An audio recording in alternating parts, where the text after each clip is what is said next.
आज इस पर भी हमें और आपको गौर करने की जरूरत है।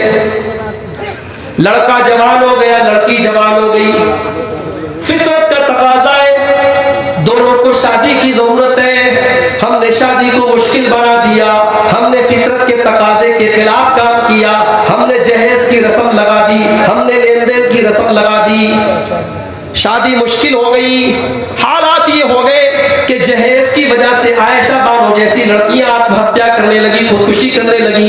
हालात ऐसे हो गए, कितने गरीब बाप की लड़कियां आज घुट घुट के मर रही हैं और उनका बाप अपने वक्त के पहले बूढ़ा हो रहा है। बाप को टेंशन है, मैं अपनी लड़की की शादी कैसे करूंगा।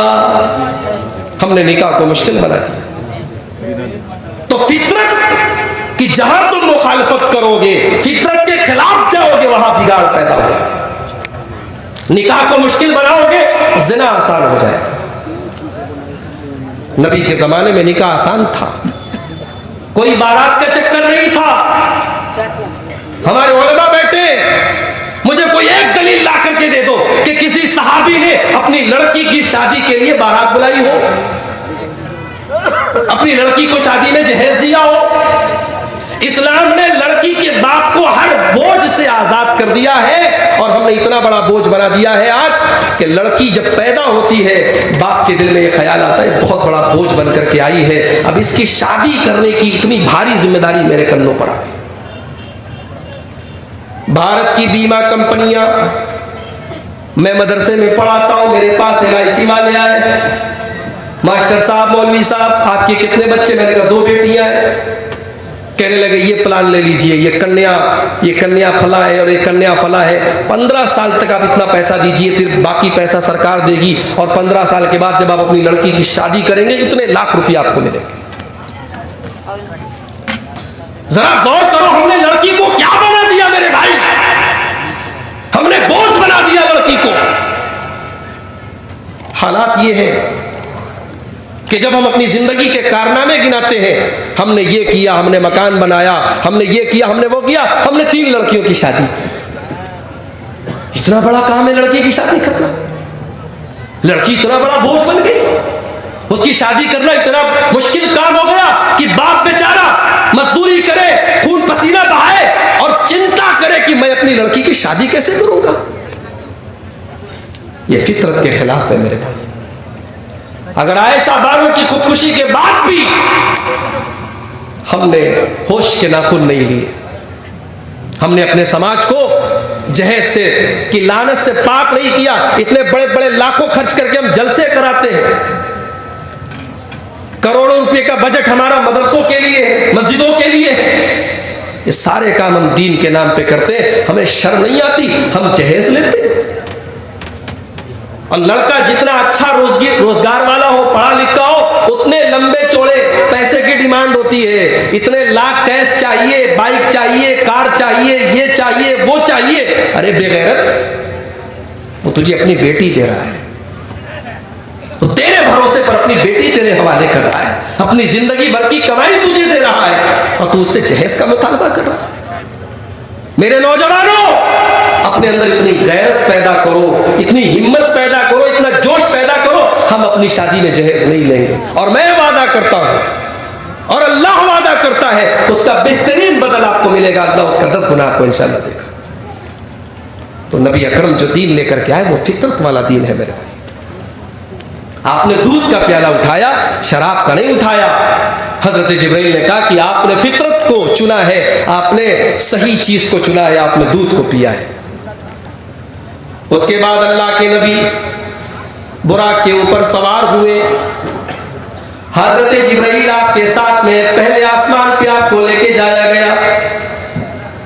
हजरत जिब्राइल ने दरवाजा खटखटाया, इजाजत तलब की, अंदर से पूछा गया कि कौन है? फरमाया जिब्राइल। पूछा गया आपके साथ कौन है? कहा मोहम्मद सल्लल्लाहु अलैहि वसल्लम में।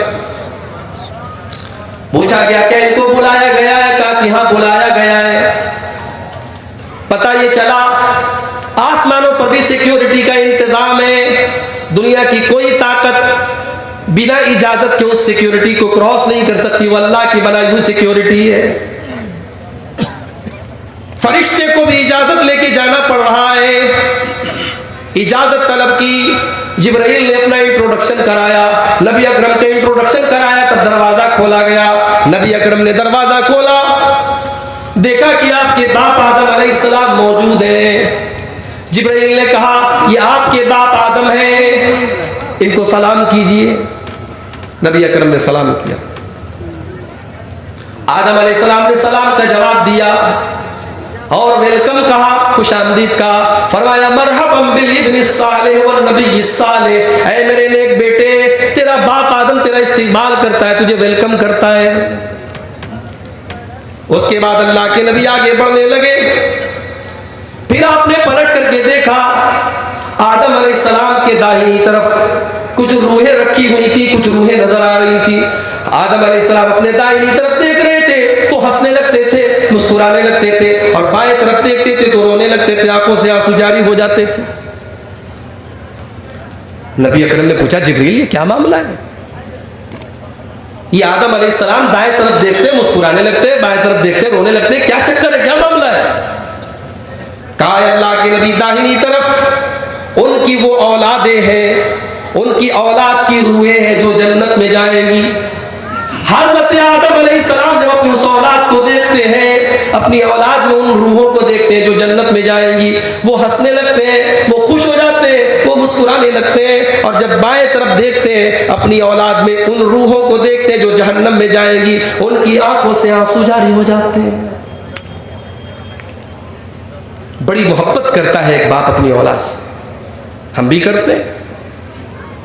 औलाद को चोट पहुंच जाए, बाप परेशान हो जाता है। सिर्फ खबर लग जाए कि बेटे का एक्सीडेंट हो गया, बाप दौड़ा दौड़ा जाता है, अपने बच्चे को बचाने के लिए जाता है।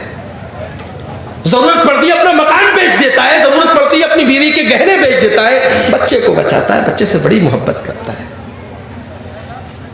लेकिन मेरे प्यारे भाइयों, मेरी माँ और बहनों, आपका लड़का, आपकी लड़की गलत काम कर रहा है, लड़की गलत रास्ते पर जा रही है, लड़का नशा कर रहा है, लड़का गलत काम की तरफ जा रहा है, लड़का नमाज की पाबंदी नहीं कर रहा है, कोई गलत काम कर रहा है, जहन्नम की तरफ जा रहा है। क्या कभी आपके दिल में ये दर्द पैदा हुआ, ये तड़प पैदा हुई, मैं अपने बेटे को जहन्नम में जाने नहीं दूंगा, मैं अपनी बेटी को जहन्नम में जाने नहीं दूंगी? कभी इस बात की भी चिंता और फिक्र हुई कि मेरा बच्चा जहन्नम में न चला जाए? आपको इसकी फिक्र है लड़की की शादी कैसे होगी, इसकी फिक्र है लड़के का भविष्य कैसे बनेगा, लड़के का कैरियर कैसे बनेगा, लड़के को अच्छी नौकरी कैसे मिलेगी, लड़के का अच्छा मकान कैसे बनेगा।